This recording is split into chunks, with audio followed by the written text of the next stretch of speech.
अस्सलाम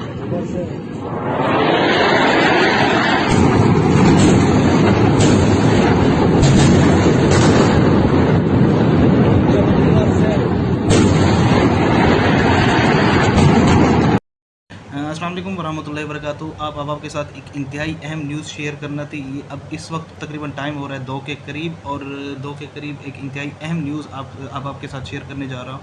वो ये है कि इंडिया ने पाकिस्तान के मुख्तलिफ साइट्स पर हमला किया है, और वो साइट्स मुज़फ़्फ़राबाद जो पाकिस्तान का अंडर कश्मीर आता है वहाँ पर, इसके अलावा बहावलपुर के इलाके में हमला किया है। इसके अलावा इन्होंने प्रेस रिलीज़ भी जारी की है। रात के इस पहर में हमला करना एक इंतहाई बुज़दिलाना और एक जाहिलाना और बेवकूफ़ाना हरकत है, और उनकी बुज़दिली का एक जीता जागता सबूत है कि रात के 2 बजे जबकि पूरा पाकिस्तान सो रहा है और इंडिया ने पाकिस्तान पर हमला कर दिया। इन्होंने प्रेस रिलीज़ की है, और प्रेस रिलीज़ कितने बजे कर रहे हैं? 1:45 AM इन्होंने टाइम लिखा है। वो मैं कोशिश करूँगा कि यहाँ पर लगा दूँ। अब वो ऑपरेशन, उसको इन्होंने जो ऑपरेशन लॉन्च किया, इस ऑपरेशन को इन्होंने नाम दिया ऑपरेशन सिंदूर का। Indian armed forces carried out precision strike at terrorist camps. उनके मुताबिक टेररिस्ट कैंप्स पर हमने हमला किया है, जो कि बहावलपुर में है और जो है ना मुज़फ़्फ़राबाद में या कश्मीर में है। थोड़ा सा बता दूँ, बहावलपुर में मौलाना मसूद अज़हर साहब का मदरसा है, ग़ालिबन इन्होंने वहाँ पर हमला किया है। इनके मुताबिक वो टेररिस्ट हैं और वहाँ पर हमने हमला किया। थोड़ा सा मैं आपको पढ़ के बता देता हूँ वो क्या कहते हैं। A little while ago the Indian armed forces launched operation Sindoor hitting terrorist infrastructure in Pakistan and Pakistani occupied Jammu and Kashmir from where terrorist attacks against India have been planned and directed. उनके मुताबिक ये है कि मुज़फ़्फ़राबाद में और बहावलपुर में दहशतगर्द पलते हैं, पनपते हैं, वहाँ पर इनकी पनाहगाहें हैं। जैसे मौलाना मसूद अज़हर साहब का मदरसा, उनके मुताबिक वो दहशतगर्द है और वहाँ दहशतगर्दों को पनाह दी जाती है, वहाँ उनको तरबियत दी जाती है और वहीं से डायरेक्शंस को दी जाती है और वहीं पर प्लान बनाए जाते हैं और इंडिया के ख़िलाफ़ कार्रवाइयाँ की जाती हैं। उसके बाद वो मज़ीद क्या लिखते हैं, होते all together 9 sites have been targeted. हमने तकरीबन 9 के करीब वो कह रहे हैं साइट्स पर हमला किया है।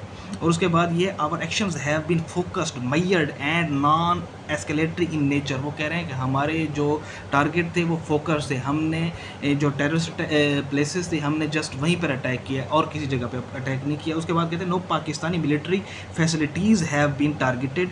India has demonstrated considerable restraint in selection of targets and methods of execution. वो कहते हैं इंडिया ने जो एग्जीक्यूशन की है अपने अटैक्स की वो स्पेसिफिक साइट्स के ऊपर की है।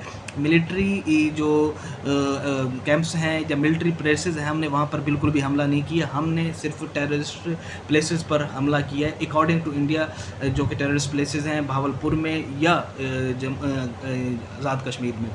अकॉर्डिंग टू इंडिया के मुताबिक वो टेररिस्ट प्लेसेस हैं, नॉट अकॉर्डिंग टू पाकिस्तानीज़।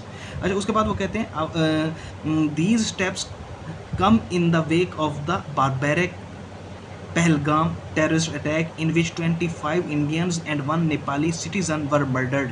वो कह रहे हैं कि तकरीबन 25 के करीब जो इंडियन मारे गए थे और उन 25 के करीब इंडियन में एक नेपाली भी था जिनको कत्ल कर दिया गया। ये उसके रद्द अमल में, उसके रिएक्शन में हमने ये हमला किया है और टेररिस्ट जो प्लेसेस हैं अकॉर्डिंग टू इंडिया हमने उनके ऊपर हमला किया है।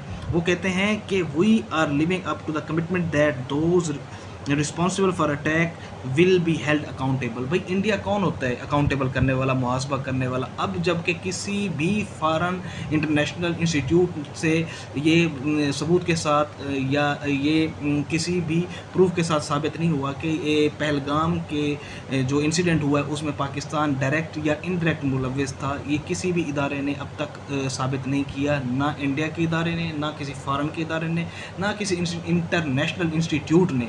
अब जबकि हमारे पास कोई सबूत भी ना हो, और ये तो फिर वही बात होगी ना, आप बैल मुझे मार। यूँ तो नहीं होता कि अगर आपको किसी के ऊपर शक है और आप उसके ऊपर चढ़ दौड़ें।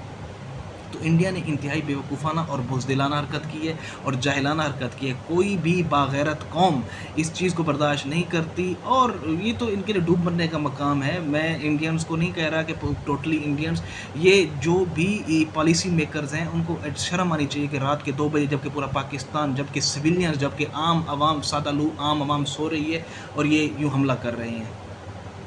एक इंतहाई बुज़दिलाना हरकत है, इंतहाई बेवकूफ़ाना हरकत है। बद अखलाक़ी के आला तरीन दर्जे पे ये मुल्क पहुँच चुका है। इसके ऊपर जंगी जुनून सवार है। भाई बदला वो जज़्बातियत से सारे काम नहीं होते। आप एनालिसिस करें, आप चीज़ों को समझें, आप रिसर्च करें, उसके बाद आप इंटरनेशनल कोर्ट है, आप वहाँ पर मसले को लेके जाएँ, वहाँ से जो है ना वहाँ पे आप केस को लड़ें कि भई अगर पाकिस्तान इन्वॉल्व है तो वो क्यों है?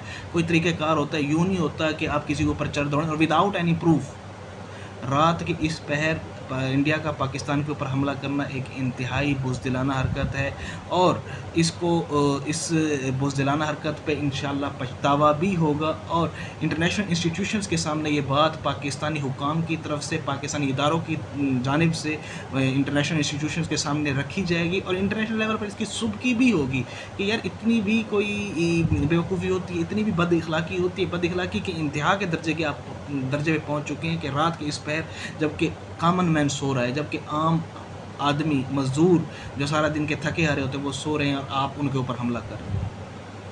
Shame on you India, shame on you.